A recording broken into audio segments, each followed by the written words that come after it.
Bismillahirrahmanirrahim. Assalamualaikum warahmatullahi wabarakatuh. Alhamdulillahi rabbil alamin. Wassalatu wassalamu ala asrafil anbiya'i wal mursalin wa ala alihi wa ashabihi ajma'in.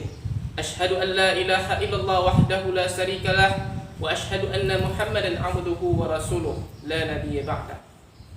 Pertama dan yang paling utama, selaku umat Islam yang beriman dan bertakwa, tak henti-hentinya kita mengucapkan rasa puja dan puji syukur kita kepada Allah Subhanahu wa taala, yang mana Allah senantiasa melimpahkan rahmat, karunia serta segala kenikmatannya kepada seluruh umat manusia, sehingga kita dapat melaksanakan aktivitas, baik itu aktivitas dunia maupun kewajiban kita untuk beribadah kepada Allah Subhanahu wa taala.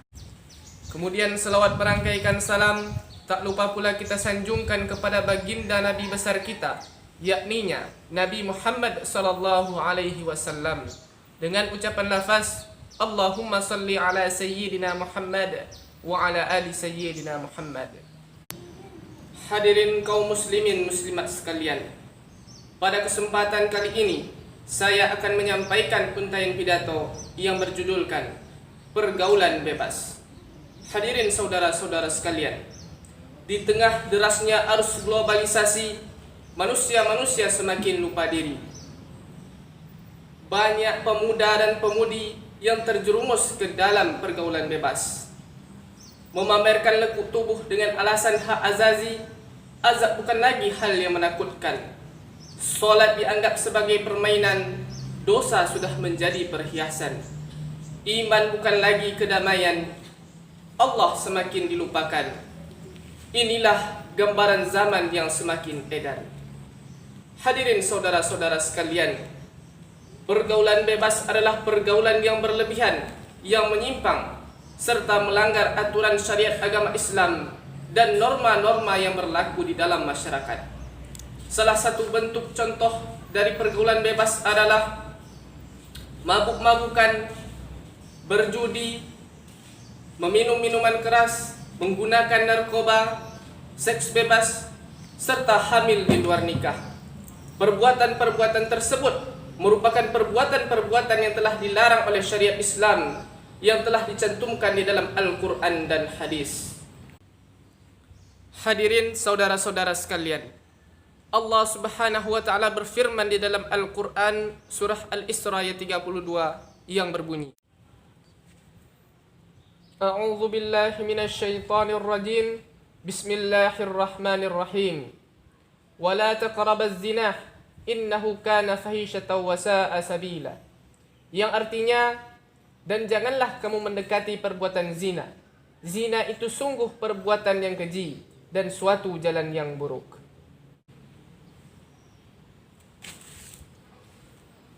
Di dalam ayat ini, Allah bukan hanya melarang perbuatan zina, tetapi segala perbuatan yang mendekati zina Allah larang.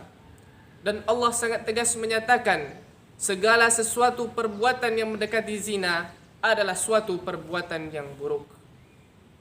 Adapun bentuk-bentuk perbuatan zina seperti khalwat, berdua-duaan antara laki-laki dan perempuan yang bukan mahramnya, atau sering kita sebut dengan berpacaran. Kemudian ikhtilat, percampuran atau pembuaran antara laki-laki dan perempuan di suatu tempat atau di suatu ruangan, seperti di tempat hiburan malam atau di tempat-tempat diskotik dan lain sebagainya. Menampakkan aurat, pandangan liar, serta melihat video-video pornografi. Perbuatan-perbuatan tersebut merupakan perbuatan-perbuatan yang mendekati zina dan termasuk perilaku pergaulan bebas.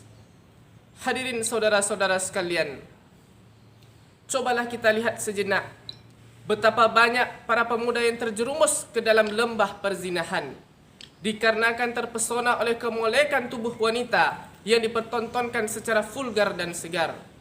Bahkan media-media juga ikut menayangkan tayangan yang membuat mabuk kepayang.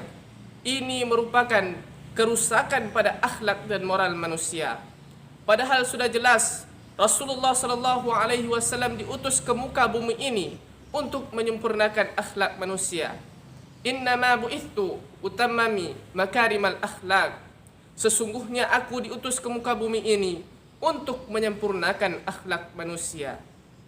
Di dalam Al-Quran surah Al-Ahzab ayat 59, Allah memerintahkan kepada seluruh kaum wanita untuk menutupi auratnya.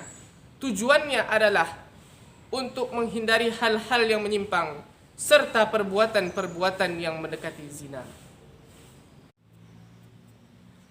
Hadirin saudara-saudara sekalian, Allah Subhanahu wa taala juga menegaskan di dalam Al-Qur'an surah Al-Maidah ayat 90 yang berbunyi, Bismillahirrahmanirrahim.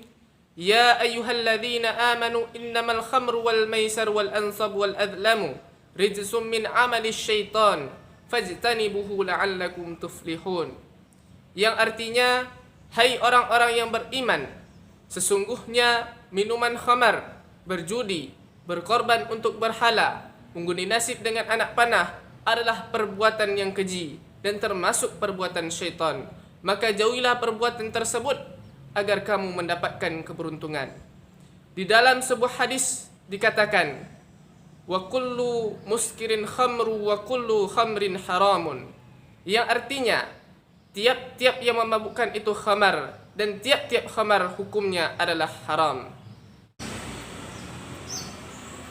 Hadirin saudara-saudara sekalian, berdasarkan firman Allah dan hadis yang saya bacakan tadi, tiap-tiap yang memabukkan hukumnya adalah haram.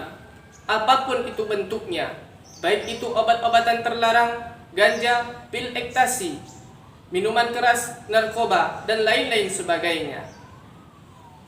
Dan segala perbuatan yang memabukkan, berjudi, adalah perbuatan syaitan yang sangat tidak disukai oleh Allah Subhanahu wa taala. Tetapi kalaulah kita lihat realita yang ada pada saat ini, sungguh sangat menyedihkan. Betapa banyak pemuda-pemudi yang terjerumus ke dalam penggunaan obat-obat terlarang. Betapa banyak oknum-oknum yang menyebarkan barang-barang haram tersebut. Ini adalah gambaran bagaimana buruknya pengaruh pergaulan pada saat ini. Hadirin saudara-saudara sekalian, akibat dari faktor-faktor tersebut dapat merugikan pemuda-pemudi Islam, seperti sekolahnya yang terbengkalai, sering bolos sekolah, hamil di luar nikah, suramnya masa depan, hingga pupusnya generasi bangsa, terutama generasi agama Islam.